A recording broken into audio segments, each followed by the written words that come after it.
ਚਲੋ ਸਿੰਗਰ ਹੈਗਾ, ਮੈਂ ਗਾਣਾ ਕੋਈ ਨਹੀਂ ਦੱਸਣਾ। ਓਕੇ ਚਲੋ ਜੀ ਠੀਕ। ਓਕੇ 500 ਚ ਮੈਨੂੰ ਪੁੱਛ ਲਓ। ਲਓ ਜੀ। ਹਾਂਜੀ। ਦੱਸੋ। ਕਿਸ ਇੰਗਲਿਸ਼ ਦੇ ਹਰਫ ਨਾਲ ਉਹਨਾਂ ਦਾ ਨਾਂ ਸ਼ੁਰੂ ਹੁੰਦਾ? ਪਹਿਲਾ ਹਰਫ ਦੱਸ। ਆਰ ਨਾ, ਐਫ ਨਾ, ਏ ਨਾ, ਐਸ ਨਾ। ਇਹ ਵੀ ਤੁਸੀਂ ਬੁੱਝ ਲੈਣਾ ਜੀ, ਇਹ ਤਾਂ ਗਲਤ ਗੱਲ ਹੈ। ਮੁਸਲਿਮ ਨੇ? ਹਾਂਜੀ।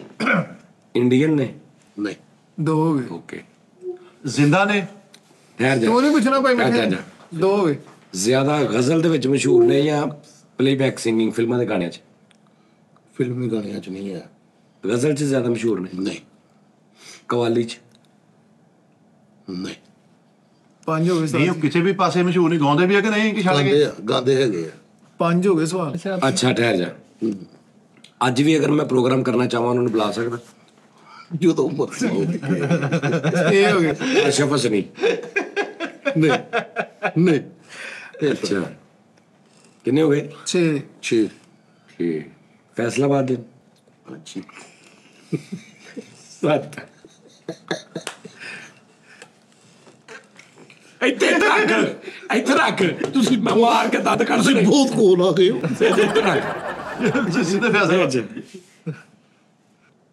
ਜਿਹੜਾ ਉਹਦਾ ਪੁੱਠਾ ਨਾਮ ਆ ਜਿਹਦਾ ਅਸੀਂ ਉਹਨੂੰ ਬੁਲਾਉਂਦੇ ਉਹ ਐਨ ਨਾਲ ਸ਼ੁਰੂ ਹੁੰਦਾ? ਨਹੀਂ ਇਹ ਤੂੰ ਮੁਨਾਫਕਤ ਕਰ ਰਿਹਾ। ਨਹੀਂ ਨਹੀਂ ਸਰਾਜੀ, ਇਹ ਤੂੰ ਮੁਨਾਫਕਤ ਕਰ ਰਿਹਾ। ਨਹੀਂ ਨਹੀਂ ਨਹੀਂ। ਯਾਰ ਮੰਡੀ ਕੁਆਟਰ ਰਹਿੰਦਾ। ਸਾਡੇ ਦਫ਼ਤਰ ਆਏ ਨੇ, ਸਾਡੇ ਦਫ਼ਤਰ ਆਏ ਨੇ ਨਾ, ਸਾਡੇ ਦਫ਼ਤਰ ਆਏ ਨੇ। ਹਾਲੇ ਵੀ ਇੱਥੇ ਹੀ ਹੈ ਨਾ?